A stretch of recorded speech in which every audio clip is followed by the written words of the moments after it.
Startups are learning how to take months, if not years, off of their startup journey in this podcast. Welcome to Borrowed Time. I'm Janine Lang, startup coach, author, and entrepreneur.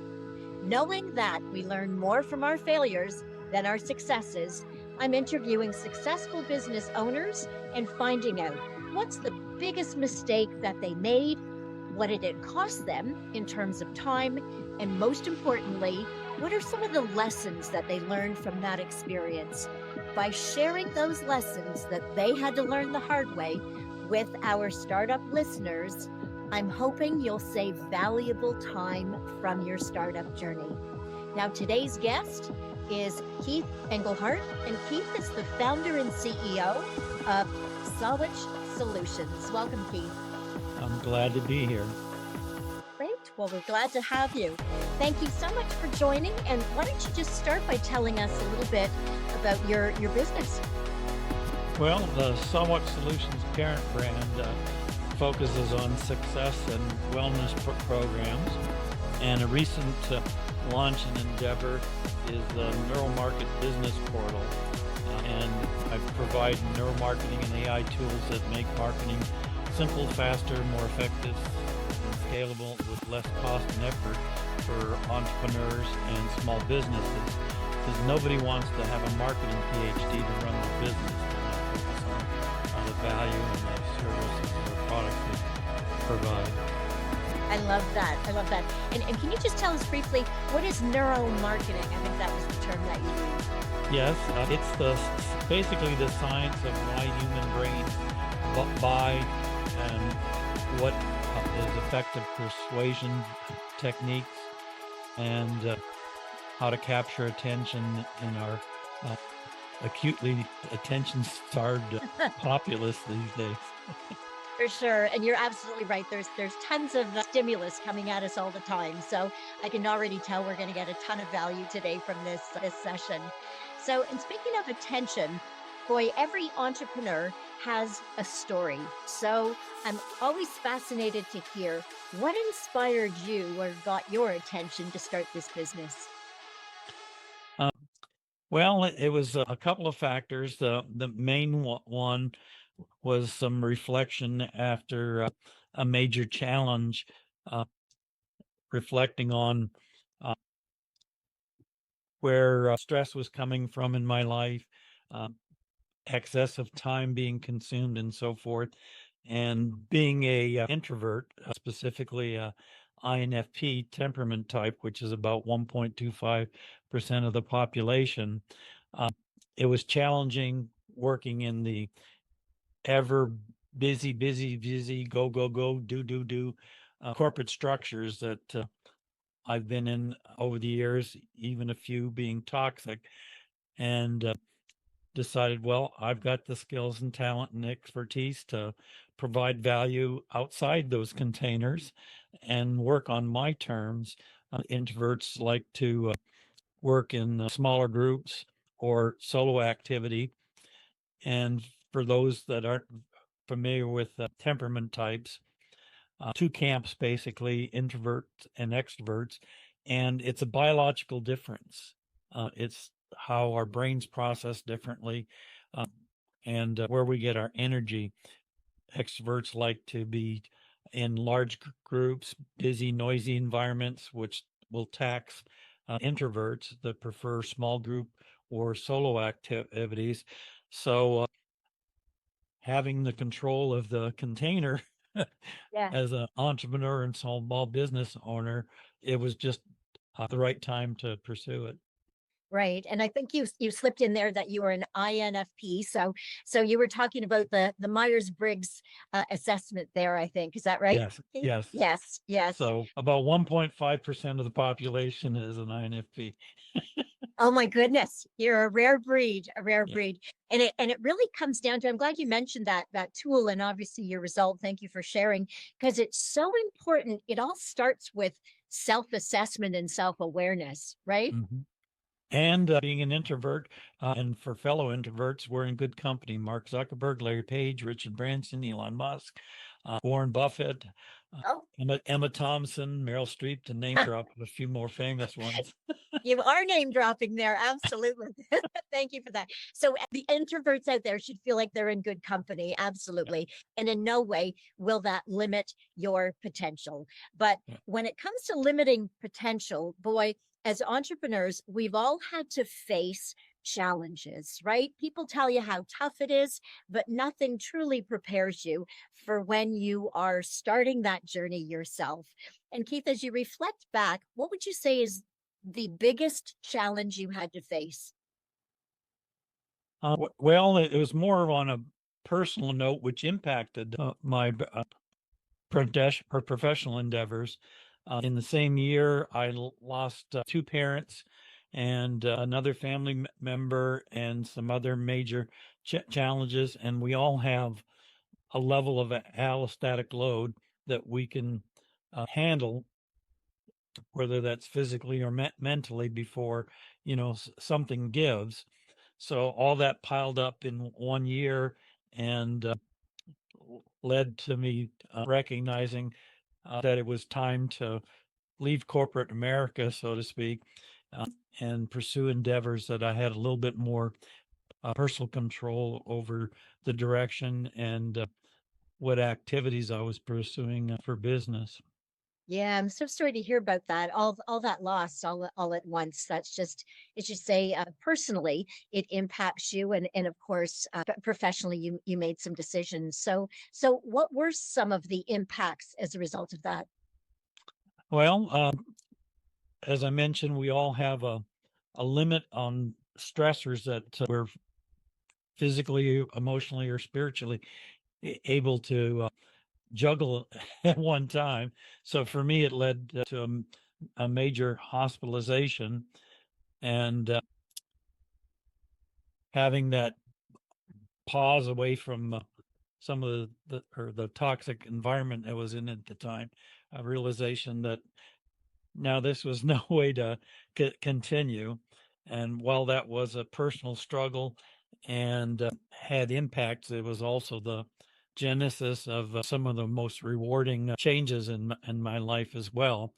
Uh, Major one being is recognizing that most corporate containers aren't going to be an ideal match uh, for personal value. That was to learn, to teach, to create, to problem solve, and to serve. Uh, so it was basically the nudge that I needed to strike out on my own, and where I had control of who I chose as customers, what value that I provided, and even how much time I spent on business activities rather than that being dictated by an outside employer. Right, exactly. So that was quite an event, and again, sorry to hear about that that news. That sounds like it was a real wake up call for you, both personally and professionally. And as you say, if the culture is where your workplace is not supportive, and we see that in so many surveys, right? How if your boss, if your employer isn't providing you with that emotional psychological safety support that you need, then you have to make that tough decision. So looking for an environment where you had more control was what I'm hearing the ultimate goal. And it's a match for your values. Unfortunately, too many organizations don't take that as a consideration. They either hire talent based on credentials or qualifications, and not necessarily the best cultural fit or value fit. Many organizations will have fancy slogans and mission statements and so forth, but if you really get down to basics, they haven't even considered, what the core values of the institution are, and then are they hiring talent where that's a fit? And on the other side of the fence, uh, as individuals, we often don't uh, look at that. Is the organizational culture or the values of the institution a strong match for personal values? It's never going to be ideal, but the Right. closer you can get that congruency, the greater success the organization is going to have, as well as the uh, employees. Exactly. There needs to be that alignment between your own personal values and the corporate culture. And as you say, sometimes the right solution is you have to architect that yourself. You have to start your own business, and then really it's a blank canvas. So what are some of the decisions? This is a topic we often don't delve into, but what are some of the decisions that you made about how you would operate your business so that it was aligned with your values and there was that congruence for you? Um, well, first of all, what service or product uh, that you're going to provide?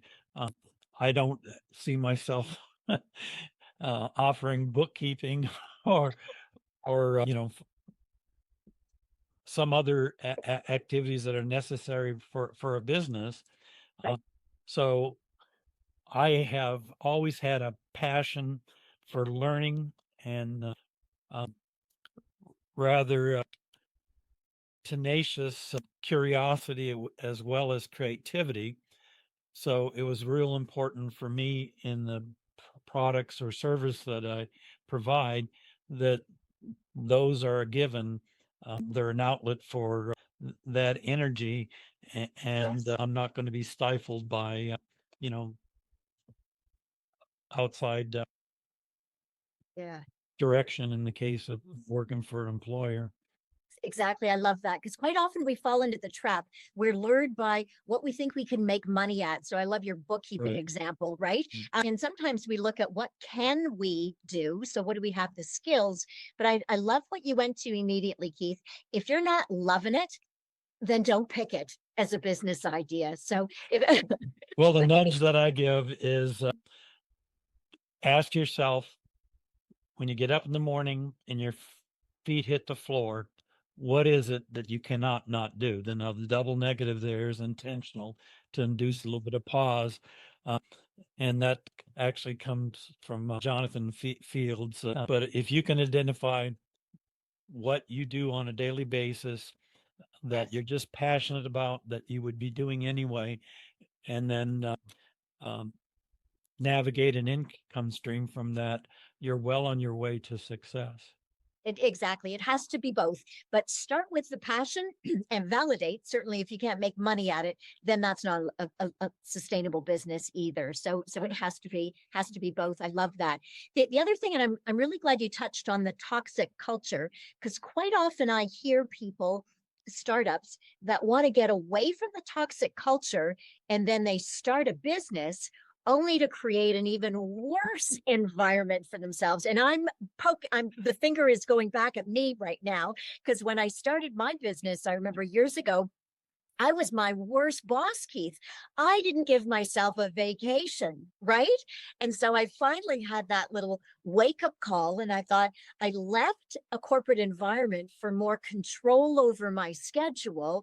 And I've fallen into the pattern, into the trap, and on that treadmill. So, what are some of the decisions that you would have made from a wellness perspective to ensure that you weren't unintended consequences accidentally, right? Working in an environment that you were trying to get away from. Um, well, first and foremost, I may sound like a stuck record, but knowing your core values and being true to them, not willing to prostitute those just for an income stream, and then recognize that all humans have their physical as well as emotional and psychological limits. So any environment is extremely stressful.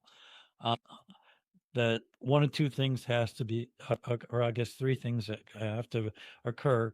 Either you negotiate uh, so that things don't have the same level of stress, uh, or uh, set boundaries that no, I'm not willing to put in 100 hours a week or whatever to go with extreme examples.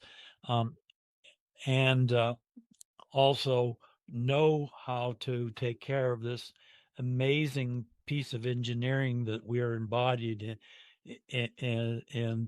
and know how to offset, because stress and challenge are normal in life.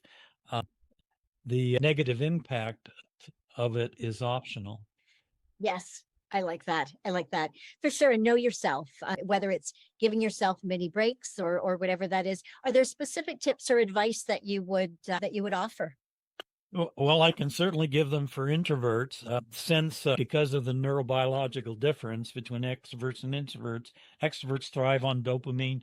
They like those open office environments, a lot of engagement activity, which will tax the heck out of introverts. They prefer, having a quiet office, some thinking time, because we're deep thinkers. Also, we make exceptional leaders. So knowing your neurobiology and negotiating compromises that, yeah, I'm going to go to meetings and so forth, but I also would prefer prep time prior to the meeting instead of just spontaneously showing up Nice. Nice. and have to participate. So. Exactly. That's a great example. Thank you so much for making it real. And as you say, it is taxing. So thank you for sharing openly about that big challenge. I'm curious, Keith, in terms of specific time, because obviously there's a cost to all of those mistakes that we made. So in your case, how much time would you say that setback cost you? Well, it was multiple months recuperating from the overtaxation that I experienced from those major challenges. And speed bumps are normal in life. We are going to, faced with traumatic circumstances. It could be, being in an auto accident or the loss of a job or family members uh, passing away, is to know what your limits are and to basically take care of yourself. And if necessary, have to leave environments that don't support your overall well-being. It exactly. And so certainly there's the time lost away from that Yeah. environment, but Yeah. often, as you say, there's that sort of reintroduction back into either the same environment or perhaps another environment. So I think when we were chatting last day, we were saying, boy, cumulatively, when you look at time off and loss due to the illness, but even the slower integration, I think you threw out 6 or if not even 8 months in terms of Yeah. that Right. setback. Yeah. Yes, yeah. So it all adds up for sure, and which is why it's such a significant problem right now, right? Burnout today. Absolutely. Stress is epidemic on the planet. The World Health Organization has assessed that it is in epidemic proportions. Here in the United States, these stats are probably a good 8 years or so old, but 75% of people in the workplace report an increase or elevated levels of stress. We have all kinds of health issues that are stress related. There's even studies that have shown that cancer can be rooted in stress, because when we are, as I mentioned, challenge is a necessary part of life, but if Yes, it's chronic and consistent, it's yes. going to have an impact on your physiology as well as your mental and spiritual health as well. And the even the paradigm and the metaphor for work these days has changed. I'm going to date myself with this reference, but when I was growing up, there weren't stores open after 5 o'clock in the evening, Right. uh, and they were closed on weekends. And now the metaphor and paradigm for commerce is 24/7, 365. Well, Yes. how long would your automobile last if you had the gas pedal to the floor 24/7, 365 days a year? Yeah, that's a great analogy for sure. You're certain. Very long. No. Exactly. Or machines running without some good preventive maintenance. I mean, Exactly. Yeah. you just need that downtime and those breaks to recharge and certainly be aware of all of those strategies. So certainly that's a big challenge. And as you say, the journey of a startup, of a founder is filled with twists and turns, but it's so important then to recognize and celebrate some of those accomplishments and wins along the way as well. So what would you say is one of the greatest accomplishments? Well, one of them's a recent one, and that's the launch of a neuroscience based marketing and business portal for small business and entrepreneurs. Uh, Nobody wants to have a marketing PhD to run their business. So the tools that I provide make that easier and do it at as low cost. Um, and it's something that we all struggle with in the marketplace because there's other players, big brands that I've served over the years have much bigger marketing budgets and staff and so forth. So that can be a major stressor, just getting known and establishing the awareness of the value that you provide with whatever product or service you're providing.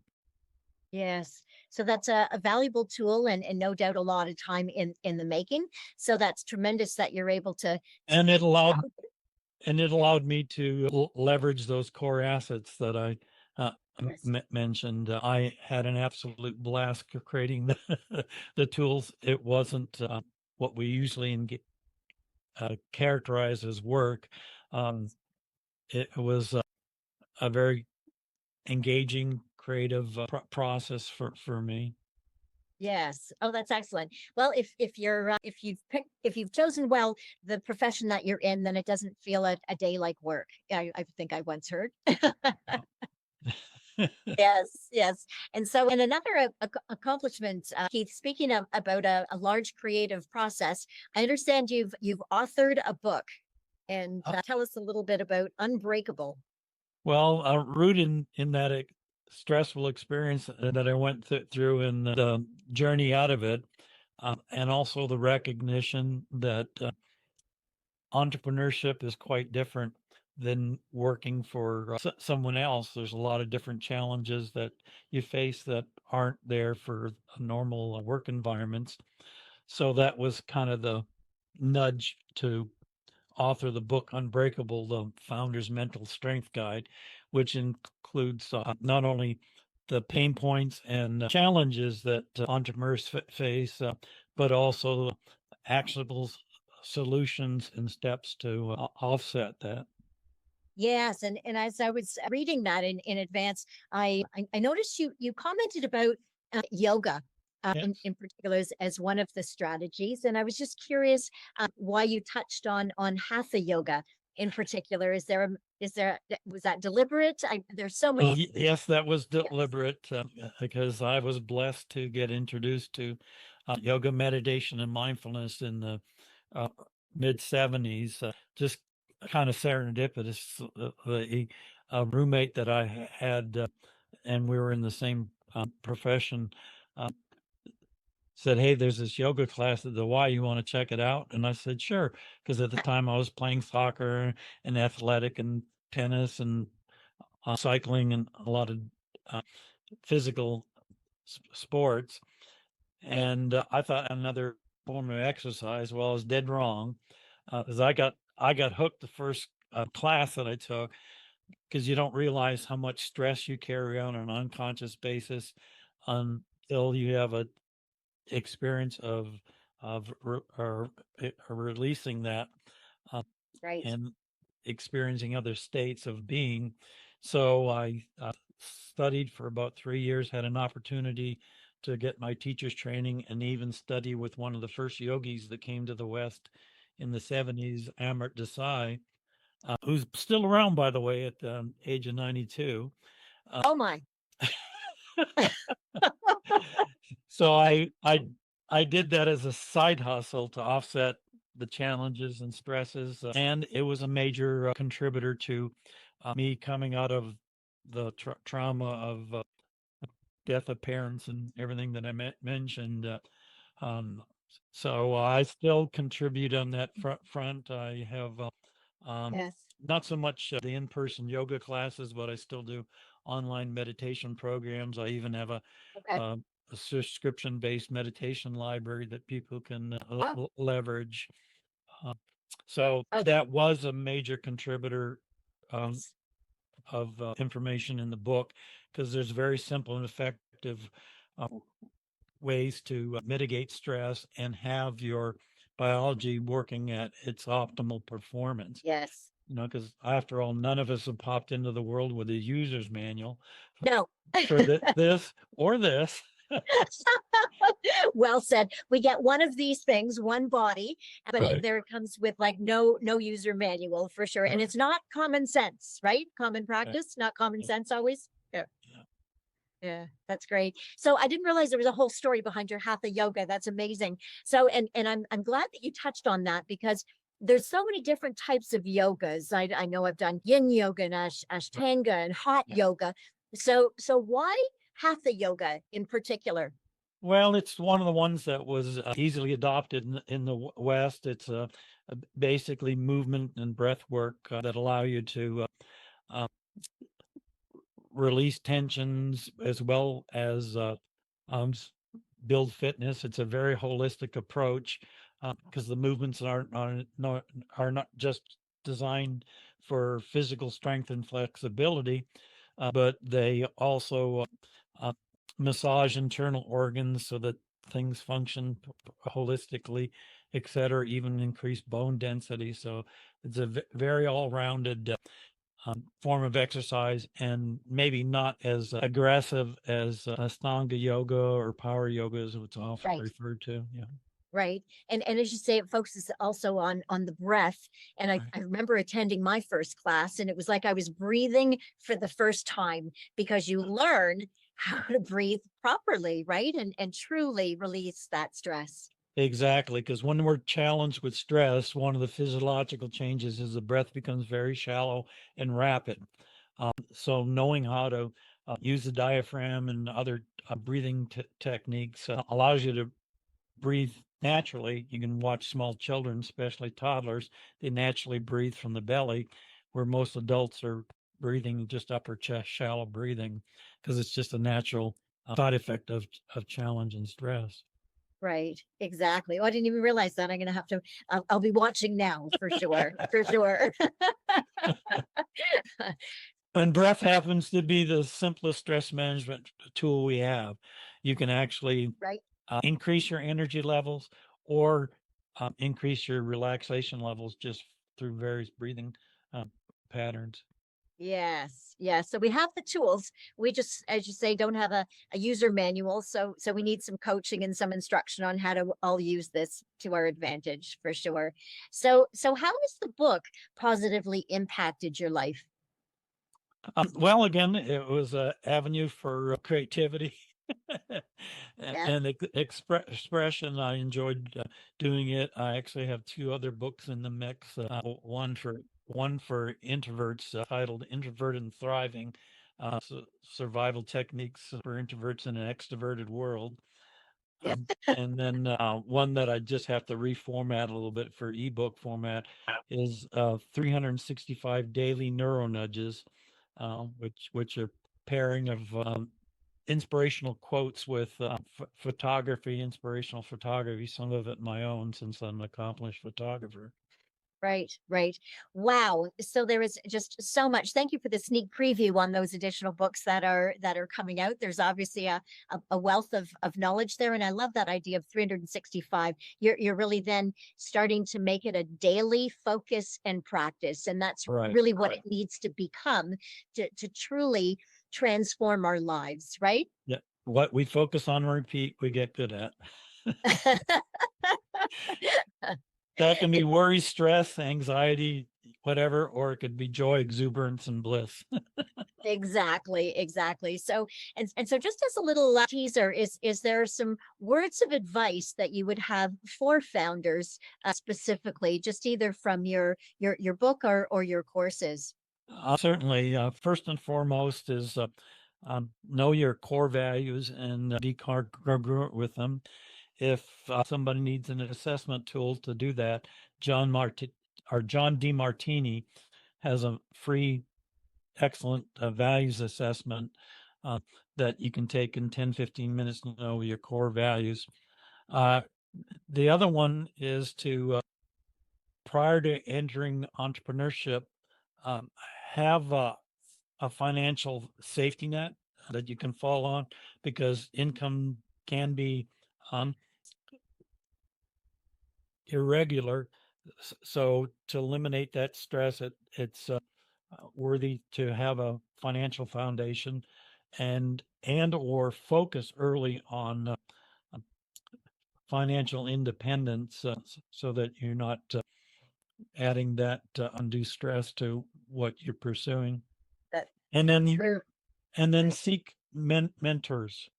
Uh, One of the quickest ways to success is to learn from the mistakes of others that are ahead of you. Ty Lopez has a very worthwhile rule. It's called the 33% rule, and that's of your time that you spend professionally. Spend 33% with your peers, people that are at the same level of expertise or development. 33% of your time mentoring people in the rearview mirror, so to speak, so they can gain from your expertise and knowledge. And then 33% of your time with people that are at least 10 years ahead of you in the journey that you're pursuing. Now, those don't have to be living people. There's a wealth of autobiographies and biographies of successful people that can be your mentors indirectly. Yes. Yes, I love that. And I used to have it reminds me, one of my first bosses said, always have a mentor. And Janine, be a mentor for somebody else, because quite often we learn we learn best when we're having to teach somebody else. So there's some tremendous value from that. And as you say, mentoring relationships can take very different forms. Nowadays, right? When was the last time you even had an in-person meeting? I mean, we do everything by Zoom and virtually for starters. Yeah. But you're right, because of social media, we have access to role models, and how they live their lives based on what they post on social media channels, that there's so much information and observation that we can do without ever leaving our home offices. And whether those people are still with us, or it's messages that they've left behind in books and videos and posts, articles, whatever that might be. Yeah. And a little short nugget of wisdom that comes from Charlie Munger, who's unfortunately no longer with us. And that is avoid debt, Okay. avoid drama, Yes. and avoid dumb people. Okay, words to live by, Charlie. Thank you. Well, and I'm glad you touched on the financial stress as well, because I have to say, when I was in my 30s and I started my first business, I wasn't prepared for that, because I had confidence in my ability to sell. What I wasn't prepared for was, and you nailed it, Keith, the up and down and the volatility, the uncertainty of the income. I knew it would come in at some point over the course of the year. I just didn't know if it was going to be every month and whether or not it was going to line up with my bills. And so that financial security was a real stressor for me, that uncertainty. And I suspect I'm not alone in that regard. So very important to manage that. Excellent. Any other pieces of advice? Anything else that you want to share that we haven't touched on? Well, certainly be humble in the process. One of the things I know for sure is the more I know, the more I understand, the less I know.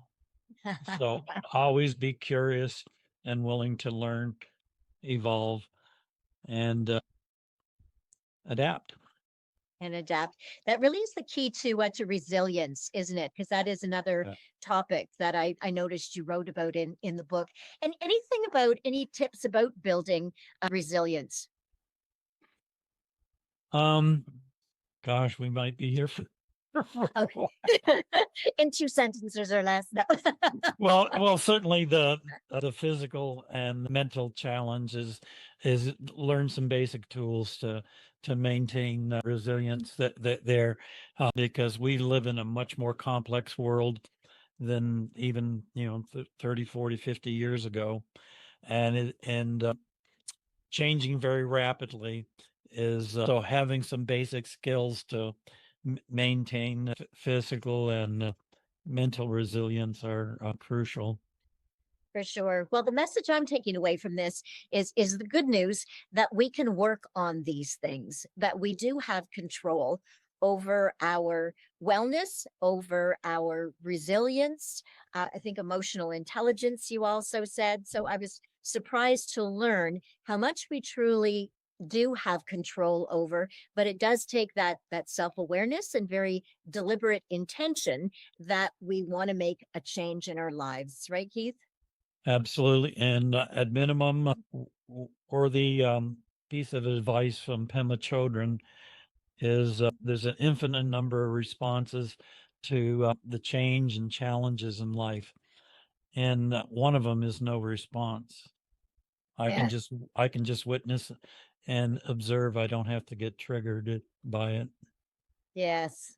Great. Great. Well, it sounds like you're an avid reader, and that, of course, makes a great writer. So, thank you for sharing some of those books. Those are valuable resources. And speaking of, if people want to continue the conversation or learn about some of these other resources that you do have available, how can they reach you?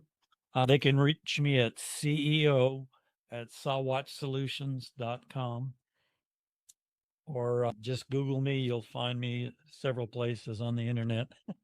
Right. And how do we spell Sawatch? SAWATCH. So Sawatch, all one word, Perfect. solutions.com. Perfect. Great. Thank you. Well, thank you so much, Keith, for joining today. Really appreciate sharing your learnings and many talents. We look forward to those additional books coming out. When's your next one due for release, do you figure? I'm shooting for the first year.